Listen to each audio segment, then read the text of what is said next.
Kinabukasan ay maaga akong gumising para ipagluto si Zeke ng breakfast at bala kong pumunta ngayon sa coffee shop ko. Habang nagluluto ay may yumapo sa akin.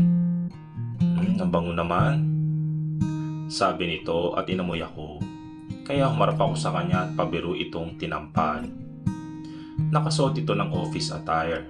Parang mas lalo siyang gumwapo ngayon ah. Bakit Han? Tanong nito nang nakatunganga lang ako habang nakatingin sa kanya. Alam mo bang ang gwapo mo ngayon sa paningin ko? Sabi ko pa. Oo, alam ko naman yun. At hinalikan niya ako. Gumanti naman ako sa kanya pabalik.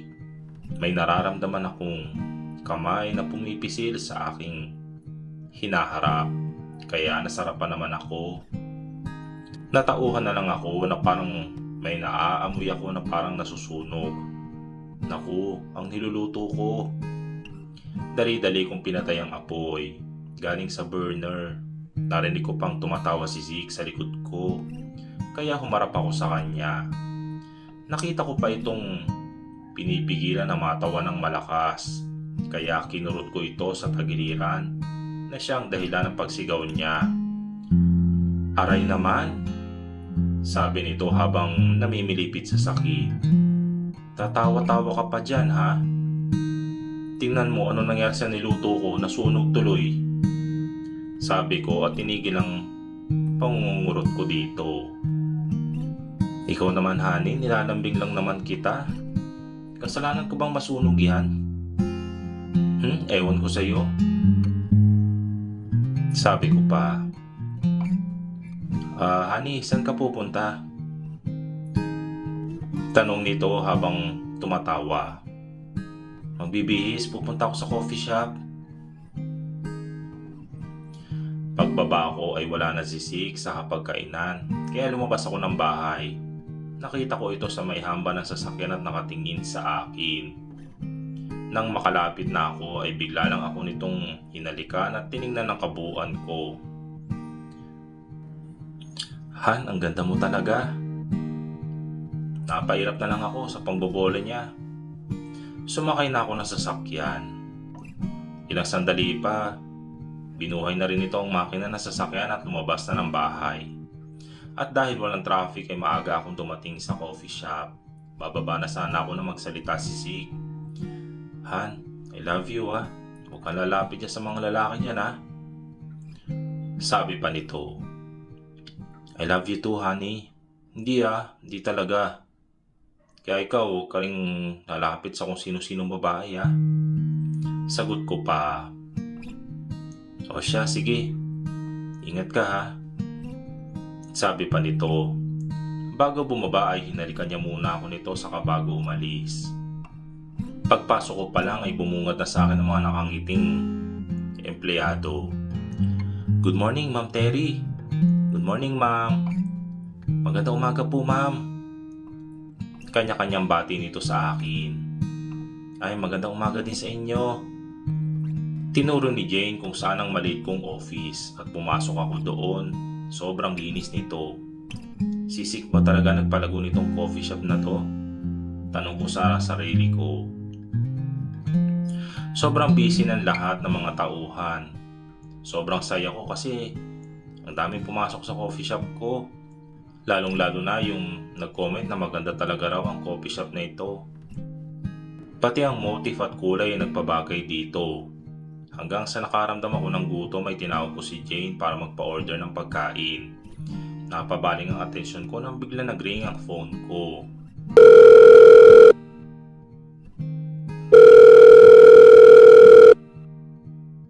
Oo, may phone na ako. Binilan ako ni Zeke kahapon. Han, kumain ka na ba? Tanong niya sa akin na sagutin ko ang tawag. Hindi pa nga pero nagpa-order na ako. Sagot ko naman. O sige, ikaw ba kumain ka na? Kakatapos lang Han. Sige, mabuti. Honey, mamaya susunduin kita dyan okay? O sige. Han, siya nga pala. Mamaya na lang ha, may meeting pa kami eh. Tumawag lang talaga ako sa'yo para tanungin ko kung kumain ka na. I love you, Han. Sabi ni Zeke. Okay, I love you too, honey. At saka ibinaba ko na ang tawag. Maya-maya dumating na si Jane. Bit-bit ang pagkain na pina-order ko. Ma'am Terry, may naghahanap po sa inyo sa labas. O sige. Salamat nga pala ha. Walang anuman po, ma'am. Sagot ni Jane. Lumabas ako ng office para harapin ang naghahanap sa akin. Napabaling ako sa mga babaeng nakatingin sa akin. Biglang nanlaki ang mga mata ko. Grabe, na-miss ko sila. Terry! Sabi nila. Pagkatapos ay niyakap nila ako ng mahigpit. At niyakap ko rin naman sila ng pabalik. Na-miss ko talaga sila na sobra. Hoy, kumusta na kayo? Sambit ko. Kumpleto kaming lahat magbabarkada. Wow, may coffee shop ka na, Terry?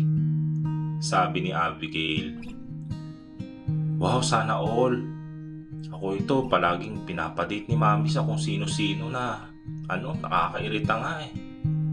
Sabi ni Ursa.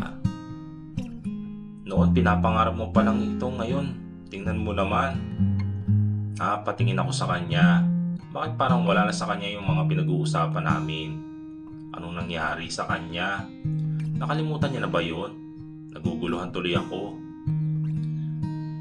Ang ganda na ng Terry natin, ano? Ibang-iba na talaga.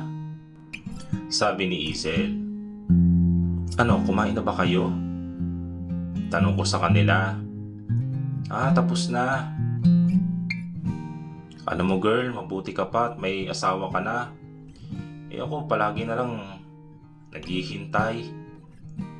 Sabi pa ni Isel. Ano naghihintay ka dyan? Nakita kaya kitang may kahalikan doon sa bar, no? Sagot naman ni Alex. Hoy, wag kang dyan. Lasing lang ako noon, no? At saka may crush ako, kaibigan nila Blake. Ay grabe talaga. Alam niyo bang naligo sila ng pool tapos sobrang pakat yung... Grabe. Sabi pa ni Isel. Napapangiwi ako sa mga sinasabi niya. Gaya ko, pati na rin sila Ursa, Alex at Abigail. Alam mo girl, kung ako sa'yo, huwag ka na maghabol doon. Hindi ka naman gusto nun eh. Sabi ni Abigail, kaya natawa kami. Excuse me, no? Tinitingnan kaya niya ako. Lalo nung nakatupis lang ako. Sagot pa ni Isel. Hala, pag tiningnan ka, gusto ka na? We. Natatawa na sabi ni Alex. Basta, tiningnan niya ako. Napapailing na lang ako sa pinag-usapan nila.